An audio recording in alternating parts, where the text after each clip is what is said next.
Hello बच्चों, स्वागत है आप सभी का टारगेट डिफेंस क्लासेस गढ़वा में।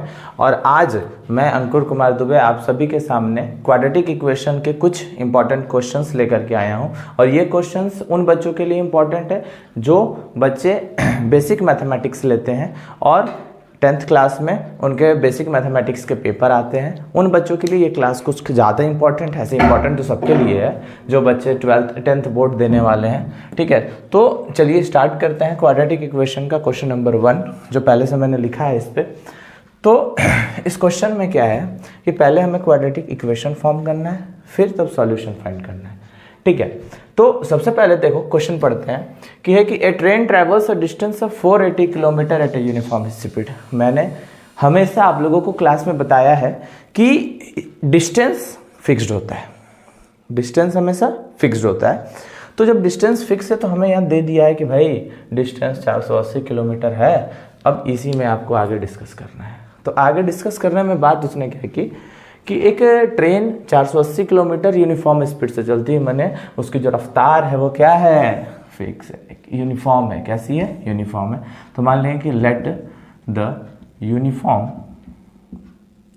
Speed of a train be x kilometre per hour. Writing बहुत अच्छी है, ध्यान से देखना है और लिखना है। ठीक है, तो हमने मान लिया कि उसका uniform speed x kilometre per our था। ठीक है, डिस्टेंस ट्रेवल, डिस्टेंस कितना है, उसने डिस्टेंस कितना ट्रेवल किया, तो है डिस्टेंस 480 किलोमीटर है। थोड़ा हिंदी थोड़ा अंग्रेजी सब चलेगा। ठीक है, तो स्पीड हो गया x किलोमीटर पर आवर, दूसरा हो गया डिस्टेंस। तो छठवीं क्लास से पढ़ते आ रहे हैं कि अगर कहीं स्पीड और डिस्टेंस दे दिया तो समझ जाओ कि टाइम निकालना है। तो हम टाइम निकालेंगे, तो लिखेंगे टाइम।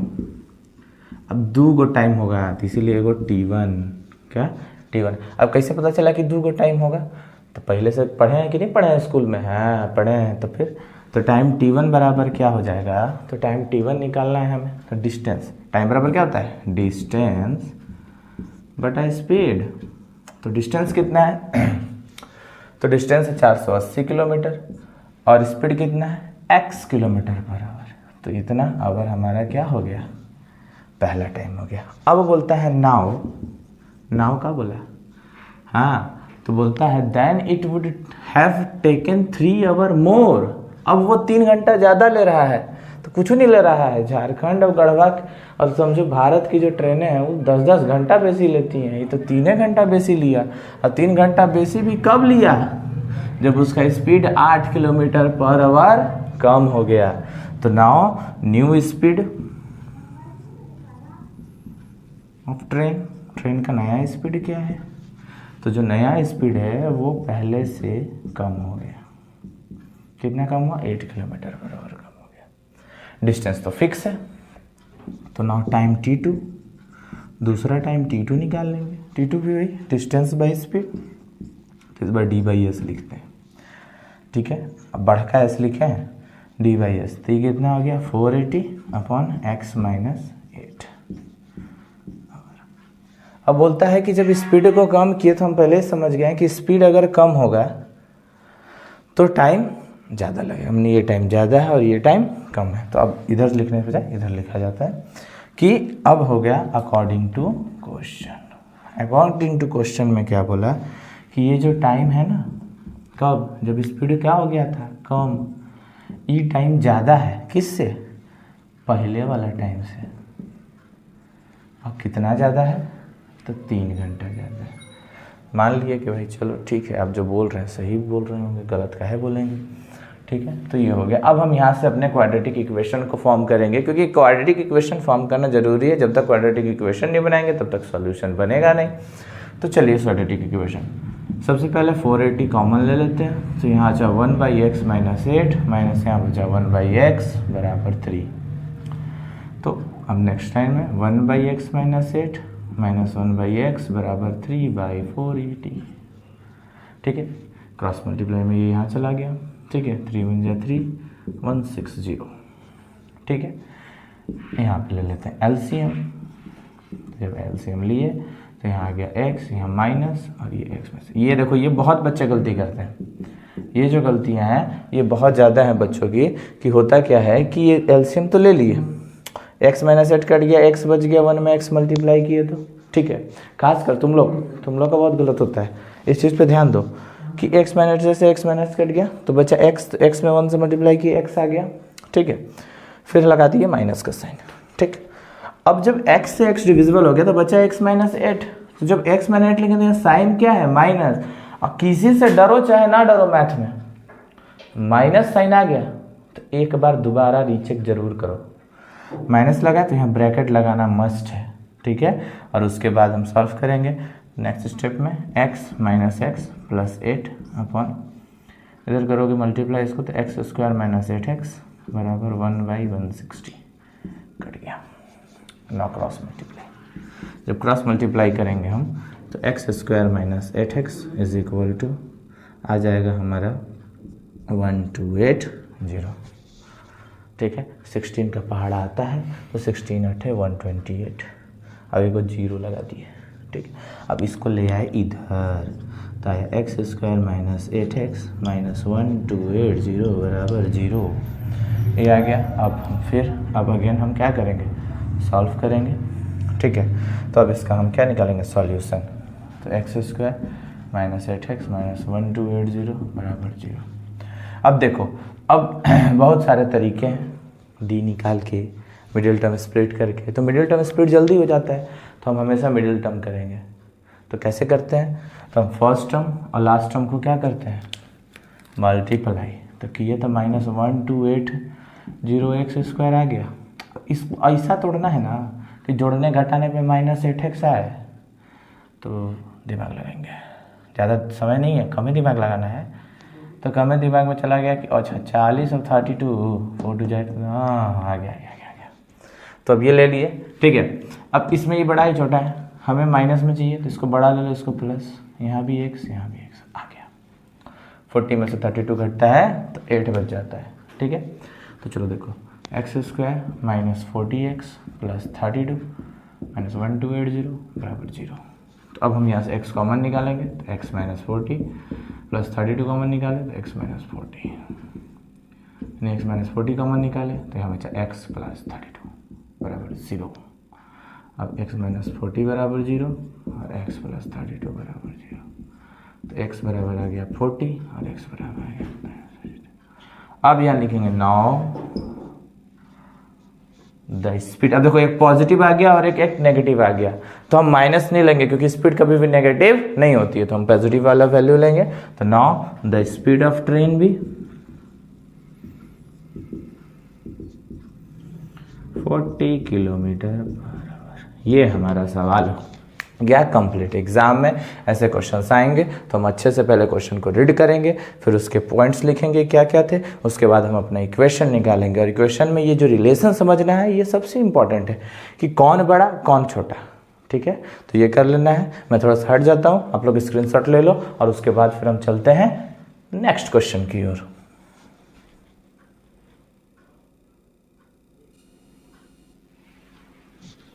तो आप लोगों ने स्क्रीनशॉट ले लिया होगा। अब चलिए आगे डिस्कस करते हैं। अब क्वेश्चन नंबर 2, 3, 4 3 क्वेश्चंस लिख दिए हैं, अच्छा रहेगा थोड़ा समझाने में बताने में। तो क्वेश्चन नंबर 2 में find the roots of the quadratic equation this. तो क्वाड्रेटिक इक्वेशन से रूट निकालने के लिए दो तरीके हैं। पहला तो हमें मिडिल टर्म को स्प्लिट करके और दूसरा है डी की वैल्यू निकाल करके, ठीक है। तो हम सबसे पहले बात करते हैं कि मिडिल टर्म से स्प्लिट से अगर काम चल जाएगा तो क्या लोग करेंगे, ठीक है। तो अब हम बात करते हैं कि कैसे हम सॉल्व करेंगे। तो लिखेंगे the given quadratic equation be. दिया हुआ क्वाड्रेटिक इक्वेशन क्या है हमारा, तो दिया हुआ क्वाड्रेटिक इक्वेशन है 6x square minus x minus 2 बराबर 0। एस जैसे बताया था मैंने पहले कि फर्स्ट और लास्ट टर्म को मल्टीप्लाई करेंगे तो आया माइनस 12x स्क्वायर। इसको ऐसा स्प्लिट करेंगे कि ऐड या सब्ट्रैक्ट पे माइनस एक्स है यानी -1 है, ठीक। हमने हमेशा जानते हैं जब भी कोई सिंपल लिटरल नंबर या वेरिएबल दिया होता है और उसके आगे सिर्फ एक साइन है तो वो -1 होता है उसमें कोएफिशिएंट के रूप में। तो 12 को करेंगे तो 4 3 12, 4 और 3, 4 बड़ा है, हमें साइन नेगेटिव चाहिए तो ये माइनस और ये प्लस, साथ में हमारा आ जाएगा x। दोनों को सॉल्व करेंगे तो -x आ रहा है, मल्टीप्लाई करने पे -12x आ जा रहा है। तो चलो अब हम इसमें लिखेंगे 6x² -4x + 3x - 2 = 0, यानी कि इसमें से कॉमन क्या आएगा, 6 और 4 है तो कॉमन 2 है, तो 2x² और x में छोटा है वो कॉमन, तो x, तो 2x कॉमन, तो यहाँ 3x - 2, यहाँ 1 कॉमन लिए तो 3x - 2 और 0, यानी कि अब दोनों में क्या कॉमन है, 3x - 2, तो क्या बचा 2x + 1, तो देयरफॉर 3x - 2 = 0 एंड 2x + 1 = 0, तो 3x = 2, यानी x = 2/3 एंड यहाँ पे फिर हम करेंगे 2x = -1, तो x = -1/2, तो लास्ट में लिखेंगे। सो ये लिखना लास्ट में जो हम लिखते हैं ना, ये बहुत बड़ा प्रभाव डालता है कि हाँ बच्चे को अच्छे से आता है सॉल्यूशन, ये ऐसा एग्जामिनर जो कॉपी चेक करते हैं उन्हें समझ में आता है। तो लिखेंगे so the roots of given quadratic equation is 2/3 and -1/2। ठीक है, बस ये हो गया हमारे पहले क्वेश्चन का सॉल्यूशन। अब हमारे पास दूसरा क्वेश्चन है, यहाँ भी रूट से निकालना है, तो जिस तरह से हमने इसमें सॉल्व किया है वैसे ही हम यहाँ भी सॉल्व करेंगे। हम फिर लिखेंगे कि समझ में आया कि नहीं तुम लोग को, ये समझ में आ गया? तो चलो अब नेक्स्ट क्वेश्चन की ओर चलते हैं कि the given quadratic equation be, दिया हुआ क्वाड्रेटिक इक्वेशन क्या है, तो 3x² - 2√6x + 2 = 0। यहाँ भी वही सेम काम, फर्स्ट टर्म और लास्ट टर्म को स्प्लिट करेंगे तो आया 6x²। अब लेकिन माथा पकड़ लेता है, ले यहाँ दे वाला रूट में, यहाँ दे वाला 6 और रूट का मतलब गो, रूट आ गया तो फिर तो नहीं बनेगा, छोड़ दो, काहे बनाएंगे, नहीं बनाएंगे, ये और आसान होता है। देखो कैसे, 6 था, हमें पता है किसी नंबर पे स्क्वायर रूट है, इसका मतलब पावर 1/2 है, एक्सपोनेंट पढ़े हैं तो 1/2 है, तो हम जानते हैं अगर 2 का पावर 1/2 है तो आधा आधा मिला के 1 होता है। ये कब समझ में आता है, जब ज़मीन का बंटवारा होता है, तब 1 का आधा आदमी तुरंत कर देता है कि अच्छा ये खब हमार जमीन बा, तो आधा बीच में से काट ना, एने तनिकुन ना एने तनिकुन, बाद में बलुक आरी बनाने समय आगे पीछे हो जाए मारा मारी। ठीक है, तो वैसे ही रूट किसी भी नंबर पे अगर स्क्वायर रूट चढ़ा हुआ है तो इसका मतलब उसकी वैल्यू 1/2 है। तो 6 को अगर हम √6 और √6 लिखें तो कोई दिक्कत है, दोनों को मल्टीप्लाई करेंगे तो 6 आ जाएगा। ठीक है, और इसके साथ दोनों के साथ हम क्या लगा देंगे, x, और दोनों नेगेटिव, तभी ना दोनों को जोड़ेंगे तो -2√6 आएगा, और गुना करने पर प्लस में 6x² आएगा। ठीक है, तो अब हम यहाँ लिखेंगे 3x² -√6x -√6x + 2 = 0। अभी भी काम बना नहीं है, इसलिए नहीं बना है क्योंकि 3 और √6 में कॉमन निकाल है, समझ में ही नहीं आ रहा है। ठीक है, तो एक लाइन और हम लिखेंगे कि 3x² -√6 को √3 × 2 लिख सकते हैं, इसमें भी हम √3 × 2 लिख सकते हैं। ऐसा काहे किए सर, ऐसे तो कोई नहीं करता है, तो हम करते हैं, देखो कैसे। तो इसमें हमें क्या करना है, इन दोनों में कॉमन क्या देख रहे हो, तो यहाँ भी √3 है, यहाँ भी है ना, तो इस 3 को हम √3 का स्क्वायर लिख देते हैं इंटू x² माइनस इसको हम √3 × √2x कर सकते हैं, माइनस इसको भी √3 × √2x प्लस इसको भी हम √2 का स्क्वायर कर लेते हैं। इस तरह से हम कॉमन निकाल सकते हैं। ये जो दो लाइन है ये आप स्किप भी कर सकते हैं, रख भी सकते हैं, कोई प्रॉब्लम नहीं है, लेकिन क्वेश्चन ज़्यादातर 2 नंबर में पूछता है, तो ये दोनों लाइन स्किप करने में ही लोग अच्छा समझते हैं, बच्चे अच्छा समझते हैं, कह सकते हो टॉपर्स अच्छा समझते हैं। ठीक है, तो इसमें भी √3 है, यहाँ भी √3 है, x है निकाल लो, √3x कॉमन, तो क्या बचा √3x, यहाँ क्या बचा सिर्फ √2 माइनस, यहाँ भी दोनों में से √2 कॉमन निकाल लिए तो क्या बचा √3x माइनस √2। ले यहाँ प्लस यहाँ माइनस कैसे हो गया, अच्छा ऐसा हुआ, माइनस कॉमन निकाले तो एक प्लस में 2 माइनस छिपा हुआ है, क्या छिपा हुआ है, एक प्लस में 2 माइनस छिपा हुआ है, तो 1 माइनस निकाल दिए तो 1 माइनस बच गया, और यहाँ माइनस था माइनस निकाल दिए प्लस बच गया। अभी दोनों में कॉमन है तो √3x माइनस √2, √3x माइनस √2, तो नाउ या जो भी लिखना है देयरफॉर लिख दो, देयरफॉर √3x माइनस √2 बराबर 0 और √3x माइनस √2 बराबर 0। तो x बराबर √3x बराबर √2, तो x बराबर √2 अपॉन √3 का। So the roots of given equation is क्या क्या होंगे, तो √2/√3। समझ में आया कि नहीं आया, बुझा गया पूरी तरह से, किस तरह से कॉमन लेते हैं, किस तरह से क्या करते हैं, ये सब समझ में आया। चलो तो इन दोनों का आप स्क्रीनशॉट ले सकते हैं और आप लोग कॉपी में लिख लीजिए। चलो आप लोगों ने लिख लिया और आप लोगों ने स्क्रीनशॉट ले लिया। चलिए तो नेक्स्ट क्वेश्चन पे चलते हैं। बोलता है find 2 numbers whose sum is 27 and product is 182। 2 number की बात किया जिनका सम और प्रोडक्ट दिया था। तो हम मान लेंगे कि let the first number be x। पहला नंबर क्या था, x था। तो जब पहला नंबर x है और 2 नंबर का सम दे दिया कितना 27, तो अगर पहला नंबर x है तो दूसरा नंबर क्या हुआ होगा 27 माइनस x, क्योंकि दोनों को जोड़ने पर कितना आ रहा है 27। अगर दोनों को जोड़ने पर 27 आ रहा है और एक x है तो दूसरा 27 माइनस x होगा ना। तो द सेकेंड नंबर भी 27 माइनस x। अब फर्स्ट नंबर x मिल गया, दूसरा नंबर 27 माइनस x मिल गया, तो दोनों का प्रोडक्ट कितना है, तो दोनों का प्रोडक्ट है हमारा 182। तो अकॉर्डिंग टू क्वेश्चन प्रोडक्ट यानी x into 27 minus x is equal to 182। एकदम लुलू पूछुआ सवाल। अब गुना करेंगे 27x minus x square is equal to 182, यानी कि minus x square plus 27x minus 182 बराबर 0। माइनस 1 कॉमन ले लो तो बचा x square minus 27x plus 182 बराबर 0, यानी x square minus 27x plus 182 बराबर 0।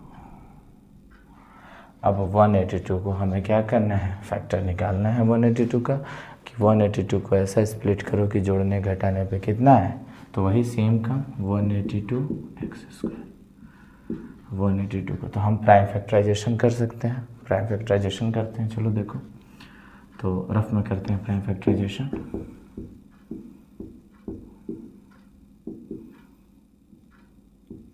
देखो तो हमें 27 चाहिए 14 13 से, ये देखो 14 आ गया ना यहाँ पे, और 13 दोनों को जोड़ेंगे 27 आ जाएगा, बस हो गया। X square minus 14x minus 13x plus 182 बराबर 0। ठीक है, और यहाँ नहीं लिखे, चलो लिख देते हैं 14x 13x इहो माइनस क्योंकि चाहिए माइनस में 27। तो बस अब यहाँ से कॉमन लेंगे x कॉमन लिए, बचा क्या x माइनस 14, यहाँ से 13 कॉमन लिए तो x माइनस 14, यानी कि x माइनस 14 बराबर 0, यानी कि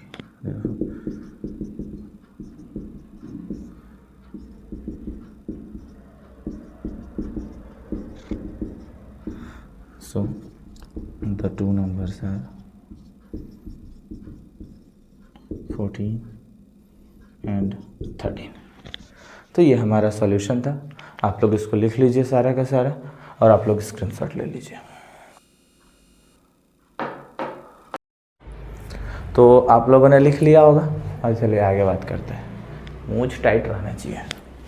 चलो देखो, find the discriminant of the, अरे ई क्या बोल दिया जी, अच्छा डी की बात की है। ठीक है, quadratic equation this and hence find the nature of roots. Nature of roots ये कॉन्सेप्ट है, ठीक है, इसको देखना थोड़ा सा, उसकी बात करते हैं।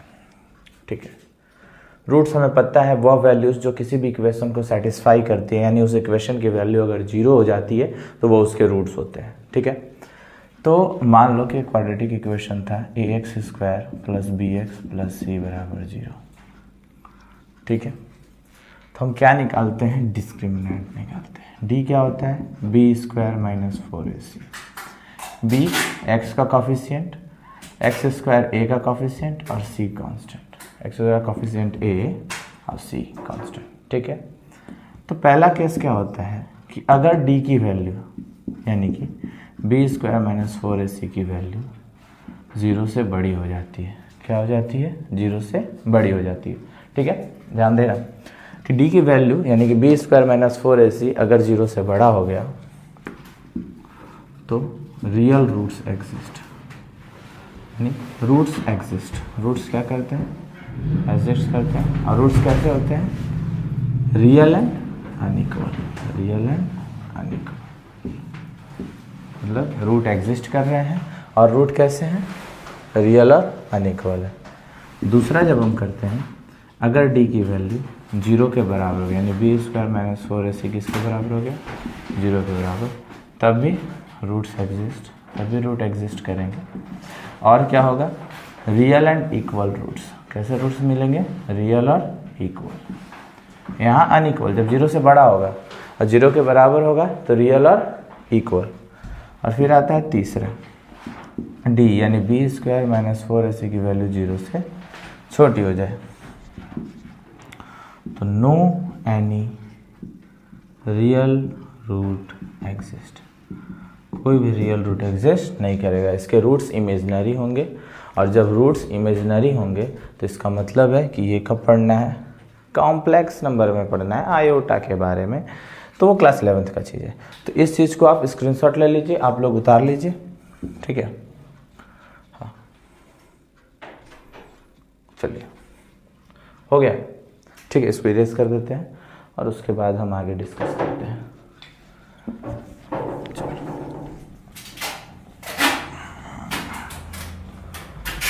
क्वेश्चन बताते हैं। तो हमने 3 चीज़ देखी। 3 चीज़ में क्या क्या देखा कि अगर d ग्रेटर देन 0 होगा और d 0 के बराबर होगा तो रूट एग्जिस्ट करेगा, जैसा भी एग्जिस्ट करता हो। और d लेस देन 0 होगा तो root exist, root not exist, exist नहीं करेगा, इमेजिनरी रूट होगा। जो भी बोलना है बोलो, कोई दिक्कत नहीं है, जोर से बोलो जय श्री राम, ठीक है। चलो देखो, हम लिखेंगे the given equation is, equation क्या है, तो 2x square minus 4x plus 3 बराबर 0। तो here on comparing with ax square plus bx plus c बराबर 0, we get 0, we get a बराबर 2, b बराबर -4 एंड c बराबर 3, ठीक है। यहाँ तक समझ में आया, किसी को कोई दिक्कत नहीं है। चलिए तो आगे बात करते हैं। नाउ d बराबर निकालो, बी स्क्वायर माइनस 4ac, यानी बी स्क्वायर माइनस 4ac कितना होगा, तो इससे सिर्फ नेचर ऑफ रूट्स फाइंड करना है, ठीक है। -4 का स्क्वायर, -4 इंटू a कितना है 2, c कितना है 3, यानी 16 -4 2 ज़ाहिर 3 से 24। उड़ी बाबा, ई का हो गया। अच्छा ही तो माइनस में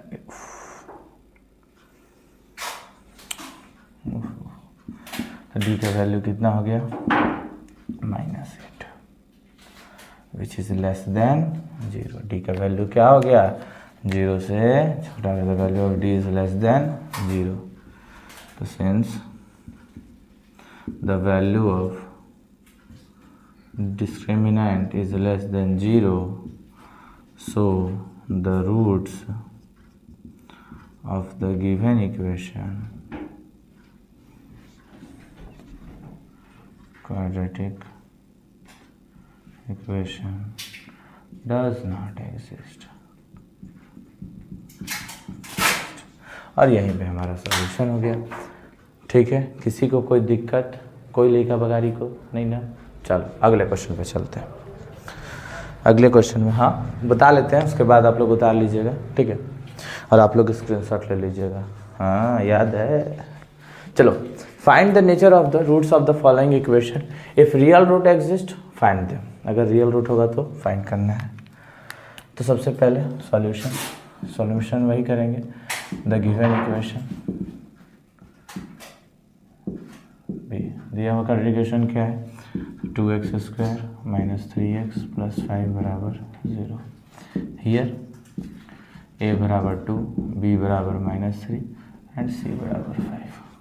ठीक है, तो ना d = b² - 4ac, यानी कि -3 का स्क्वायर -4 × 2 × 5, 9 - 4 to z 5 ए 100 भी आ रहा है। वाह, चलो देखो 4 2 8 बचे 40, ये भी क्या आ गया -31 लेस देन 0। तो यहाँ लिखेंगे here the value of d less than 0, so the given quadratic equation has no any real roots। इसका कोई रियल रूट है या नहीं है, तो जब रियल रूट है या नहीं है तो फाइंड करने का कोई झंझट नहीं है। ठीक है, हाँ बार बार आ जा रहा है नहीं। ठीक है, चलो नेक्स्ट क्वेश्चन देखते हैं इसमें है कि नहीं है, सॉल्यूशन करते हैं। चलो फिर वही द गिवन लिखेंगे, द गिवन क्वाड्रेटिक इक्वेशन भी, दिया हुआ क्वाड्रेटिक इक्वेशन क्या है, तो हमारा है 3x² - 4√3x + 4 बराबर 0। ठीक है, तो हियर फिर यहाँ पे a बराबर 3, b बराबर -4√3, c बराबर 4। अच्छा वो हाँ देखो, ये लाइन लिख भी सकते हैं कि ऑन कंपेयरिंग विद दिस, सबको पता है कि तुम मुझसे से कंपेयर करके लिख रहे हो, आपने तो लिखोगे नहीं। ठीक है, तो वो लिख भी सकते हैं, नहीं भी लिख सकते हैं, बड़ी तार है रे। तो देखो a बराबर 3 है, b बराबर -4√3 और c बराबर 4 है। ठीक है, तो अब हम निकालेंगे ना d बराबर b² - 4ac -4√3 का स्क्वायर -4 × 3 × 4 48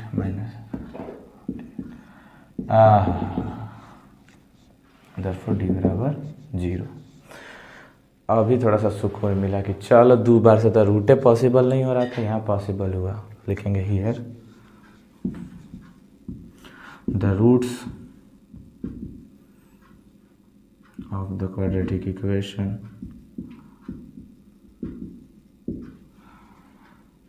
आर इक्वल। रूट्स जो है क्वाड्रेटिक इक्वेशन के वो क्या है, इक्वल है। Are real and equal, real and roots क्या हुए क्वाड्रेटिक इक्वेशन के, रियल भी हो गए और इक्वल भी हो गए, क्योंकि डी की वैल्यू क्या हो गई 0 के बराबर हो गई।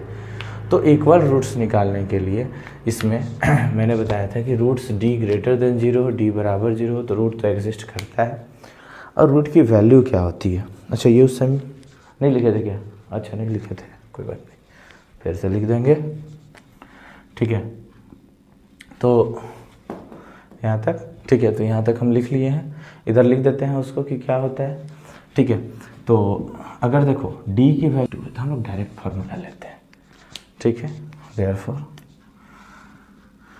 रियल इक्वल है, तो नाउ x बराबर -b/2 है, यानी x बराबर -b यानी -4√3 बटा में 2 है, a कितना है 3, 2 गुना 3, x बराबर कितना आ गया 4√3/2 × 3 काट दिया।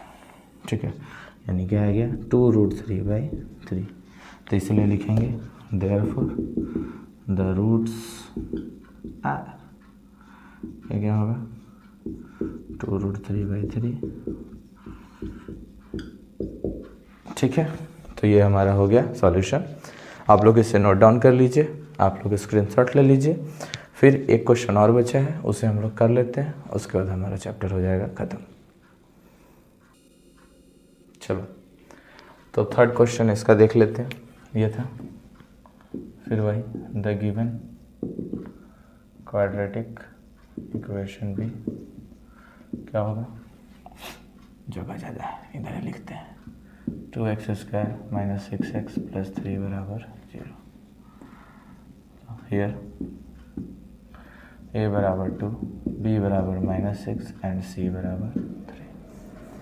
ना d बराबर क्या होगा, b² - 4ac यानी -6 का स्क्वायर -4 × 2 × 3 36 - 4 2 × 3 = 24। कितना हो गया देखो तो 12। तो देयरफॉर ये क्या है, ग्रेटर देन 0 है। तो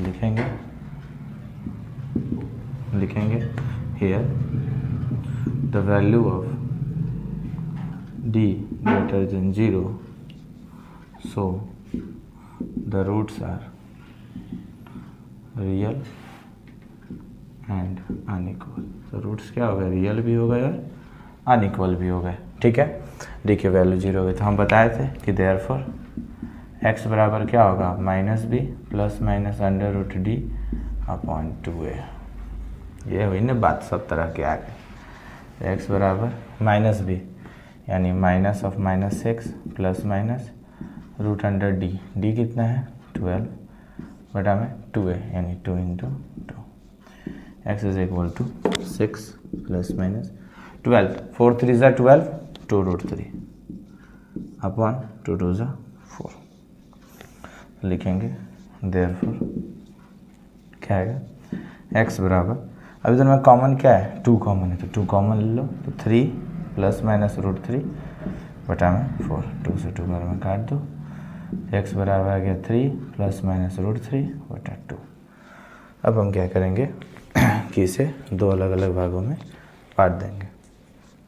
तो यानी आ जाएगा x बराबर 3 + √3/2 और 3 - √3/2। लिखेंगे so the roots are 3 + √3/2 and 3 - √3/2। तो देखो ये हो गया इसका सॉल्यूशन। ये कुछ क्वेश्चंस थे जो मेरे हिसाब से इम्पॉर्टेंट थे, खासकर उन बच्चों के लिए जिन्होंने बेसिक मैथमेटिक्स चूज़ किया है, और स्टैंडर्ड वालों के लिए तो इम्पॉर्टेंट है ही, क्योंकि इसी टाइप के क्वेश्चंस इस चैप्टर में आ रहे हैं। तो देखो ये कंप्लीट हो गया।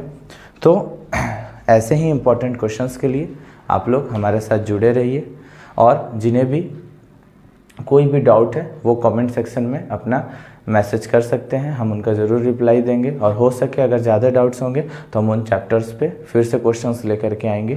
तो इसी के साथ मैं अपना वीडियो अब लास्ट करता हूं, और ज़्यादा से ज़्यादा आप लोग हमारे वीडियो को लाइक, शेयर और सब्सक्राइब कीजिए, और उन बच्चों तक पहुंचाइए जो बच्चे जाते हैं ट्यूशन्स, जाते हैं स्कूल्स, लेकिन वो समझ नहीं पाते हैं। और हमारे वीडियोस उसी तरह बच्चों के लिए हैं जो एकदम छोटा सा माइनर से माइनर डाउट्स भी उनका अगर रह जाता है, तो हम चाहते हैं कि उनका हमारी वीडियो देख करके उनका ये डाउट्स क्लियर हो और ये मैथ का डर खत्म हो। Thank you. जय हिंद, जय भारत।